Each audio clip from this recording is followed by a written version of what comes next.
Tu attires toujours le même type de salarié ou le même type de prestataire. Au bout d'un moment, vous vous entendez plus, vous ne vous comprenez plus, la relation commence à s'étioler, tu ressens de la frustration et de l'insatisfaction.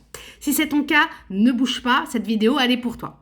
Je vais te donner 2 exemples. Un entrepreneur qui en a ras-le-bol de ses experts comptables. À chaque fois, il embauche des nouveaux experts comptables et ça ne va toujours pas. Pourquoi ? Parce qu'il se plaint comme quoi les experts comptables ne vulgarisent pas, n'expliquent pas suffisamment bien et qu'il y a beaucoup de retard sur les bilans. Ils ne comprennent pas pourquoi les experts comptables ne lui donnent pas des ficelles, ne lui donnent pas des conseils, des placements optimaux pour que ça se passe bien, etc.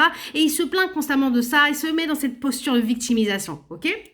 Là, concrètement, ce qui lui est demandé, et ce qu'on voit en accompagnement, c'est de se positionner. C'est de prendre sa place de leader, sa place d'entrepreneur. Parce que c'est qui le capitaine à bord de son business ? C'est lui. Donc là, ça lui demande de s'exprimer, de verbaliser ce qu'il veut, de dire ce qu'il veut sans avoir peur d'être jugé, sans avoir peur de ne pas être d'accord avec l'expert comptable. Parce que c'est aussi quelqu'un, cet entrepreneur, qui veut éviter le conflit, qui ne sait pas mettre des mots et dire ce qu'il veut véritablement, parce que derrière se cachent des peurs inconscientes qu'on va regarder en accompagnement, mais c'est la clé pour déverrouiller tout ça. Il n'y a pas le choix, ok ? 2e exemple.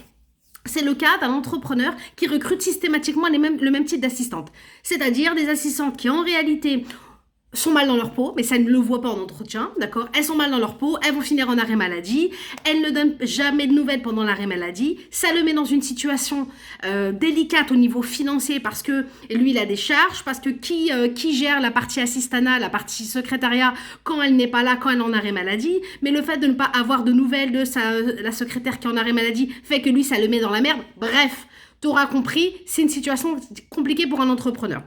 Ça, c'est la même chose. Il a vécu ça plusieurs fois. Donc, à un moment donné, stop, on arrête ça. On va regarder à l'intérieur de soi pour se demander qu'est-ce qui fait dans mon fonctionnement, dans ce que je dis ou dans ce que je ne dis pas, dans ma posture de dirigeant, qu'est-ce qui fait que j'attire systématiquement le même type d'assistante ? Il faut faire cet élan, il faut regarder à l'intérieur de soi pour voir le schéma chez toi qui est toxique, entre guillemets, et qui fait qu'aujourd'hui, tu vis ces situations avec tes assistantes. Okay, pour pouvoir régler ça à la racine. Et si tu n'arrives pas à le faire seul, ce que je comprends parce que c'est hyper difficile, tu viens en accompagnement. Le lien est dans la bio.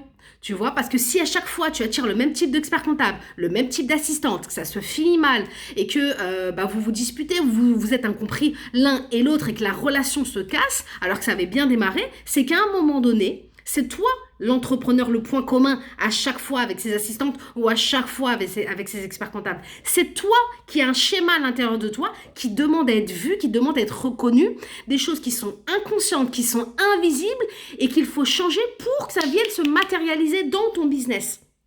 C'est comment transformer le plomb en or dans ton business. Mais ça demande du courage, de regarder en soi, de se dire la vérité pour avancer. Parce que sinon, en fait, tu vas continuer d'attirer systématiquement les mêmes experts comptables et les mêmes assistantes.